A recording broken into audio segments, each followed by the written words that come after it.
शेतकऱ्यांना त्यांच्या जनावरांची सर्व माहिती एका क्लिकवर उपलब्ध व्हावी, त्या माध्यमातून जनावरांचे योग्य पद्धतीने संगोपन करण्यास मदत होण्यासाठी केंद्राने देशातील जनावरांचे जिओ टॅगिंग करण्याचा निर्णय घेतला असून त्याची जबाबदारी ही अदानी कंपनीला दिली आहे. शेतीप्रमाणेच दुग्ध व्यवसायात AI तंत्रज्ञान ब्लॉकचेनच्या माध्यमातून राबवून दुधातील भेसळ कशा पद्धतीने रोखता येईल यासाठी केंद्र सरकार प्रयत्नशील आहे. AI दुग्ध व्यवसायात आणले तर भेसळीला चाप बसेल. पाटणा येथील कार्यशाळेत इंडियन डेअरी असोसिएशनचे सदस्य डॉ. चेतन नरके यांनी याबाबतची ब्लूप्रिंट सादर केली. केंद्रीय पशुसंवर्धन मंत्री राजीव रंजन सिंह यांनी ब्लूप्रिंटचे कौतुक करत अंमलबजावणीबाबत सकारात्मक इच्छा व्यक्त केली.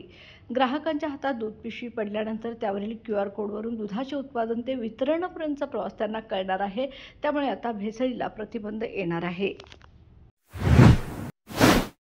बाळ, फ्रीजमधून श्रीखंड काढ ना. आम्ही पूर्वी घरीच बनवायचो श्रीखंड. त्याची चवच वेगळी होती. आता काय सगळं रेडीमेड. आजी, हे श्रीखंड खाऊन बघ. आज तुझ्या आईनं घरीच बनवलं की काय?